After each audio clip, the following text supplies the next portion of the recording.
Foam rolling used to be all the rage. I remember when I first got in the fitness industry, you had to foam roll before every workout. And then once you couldn't get your fix with the basic density foam roller, you had to go to a high density one. And then you had to go to a PVC pipe. And then you're gonna get steamrolled by the end. And then the research started to pour in. One systematic review showed that foam rolling can reduce pain pressure thresholds, improve muscle soreness, and increase mobility when paired with dynamic stretching. But then there's other studies that show that foam rolling doesn't really work. And in my physical therapy and training practice, it fell out of favor. I stopped programming this for my patients and clients because I found better methods. But maybe we've been using these foam rollers wrong the whole time, because foam rolling has made a comeback for me in my practice, but not in the way we've been using foam rollers. I'm gonna show you in this video a different way you can use foam rollers to improve your range of motion. And I'll show you some of my favorite exercises that I've been using with great success with my patients and clients. I haven't been using foam rollers to just smash your muscles, but to see why using foam rollers the way I'm gonna show you actually works, we have to understand how movement improves. You need two things to maximize range of motion in a given area. You need force application, ideally how you're contacting the ground, and then force absorption on the other end. If I have a segment within my body that is touching the ground, that is applying force in a certain way, I can absorb that force throughout the rest of my body. What this does is it rotates one segment, the segment interfacing with the ground, one direction. And then the segments above that will rotate in the opposite direction. This creates a concept called relative motion. Relative motion is when two segments can rotate in opposite directions of one another. So if I use the knee joint as an example, when I bend the knee, it's not just a hinge joint. It actually rotates as you bend. So the tibia, in this case, will internally rotate, or it will rotate inward. And if that happens, the femur, the top part of the knee, externally rotates.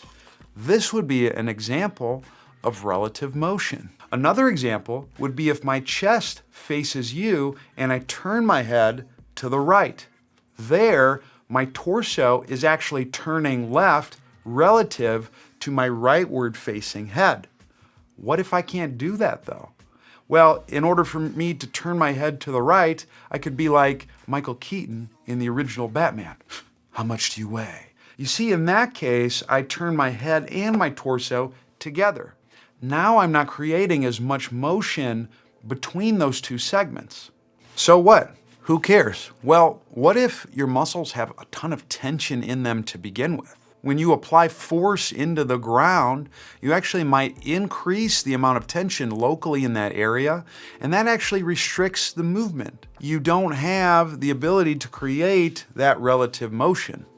This is where the foam roller can come in handy, because with the foam roller, I can have this be the way I create that force into the ground, but I do so externally. When I have an external thing like a foam roller producing force, I can create that expansion throughout the body. With that in mind, here are 4 ways you can use this foam roller that'll improve your mobility. First is in the thorax. The side lying position, according to research, has been shown to increase the front to back dimensions of the rib cage. This can improve your rotation. We can use this to our advantage by incorporating a foam roller into the mix. Lie on your side and have a foam roller be on the middle third of the rib cage, or about chest height. You're gonna side bend over the foam roller just like so. Take the top leg, roll it in front just like I did right here.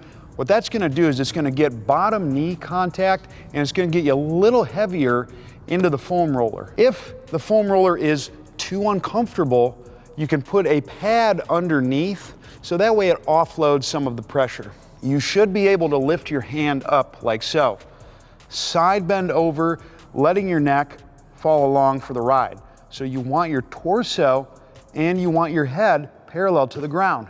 If you're getting a lot of neck tension, put a couple pads or pillows under your head.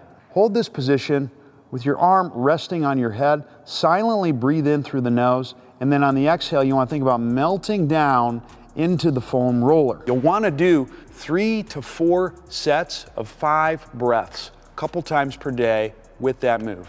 We can apply the same concept in the pelvis. Lie on your side and squeeze the sides with the foam roller. I will place the foam roller right here on the top of the pelvis. Lie over the foam roller just like so, with your forearm resting down on the ground. The top leg is going to be in front. That's going to roll your whole body forward and get you heavy on the bottom outside knee. Silently breathe in through the nose. On the exhale, I'm going to think about melting down into that foam roller, feeling the pressure on the pelvis. Keep the knee contacting the ground. I'm going to inhale. I'm going to roll backwards through my knee. That way I get a nice rotation through the pelvis. Exhale, bring it back. Inhale, roll backwards without letting the knee come up. Exhale, bring it back. Perform 4 sets of 5 breaths 2 times per day with that specific move on each side. You can also use the foam roller to improve your knee mobility. The knee, as you bend, actually rotates. We can use this bad boy to help with that. Find the tibial tuberosity, which is the bony prominence just below the patellar tendon. You're going to put that on the foam roller and roll your tibia outward while maintaining weight through that bony point. Then from here, what you can do is you can rock back, let your knee bend, come back up. If you want to add breathing into the mix, which I would, inhale, come backwards, exhale, come up, making sure you keep that rotation throughout. Perform 2 to 3 sets of 10 per side a couple times a day. You can also incorporate this into dynamic movements, and one of my favorites is this stride variation against the wall. Take your foam roller, you're going to put it up against your pelvis, just like you did on the pelvic exercise. One leg is fixed on the ground. Make sure the foot is pointing forward and the knee is soft. Let your other leg hover. Get heavy into that foam roller, but not force it. Inhale, bring the knee up. Exhale, down. Inhale, bring it up. Exhale, down. You'll want to do 2 to 3 sets of 10 reps per side with that move. Now here's the problem with foam rollers. You don't learn how to move differently because it's more of a passive strategy. How do we take these exercises to the next level? I would check out this video right here. It goes into 5 exercises that I start a ton of my patients and clients with that can improve your mobility and take it to the next level.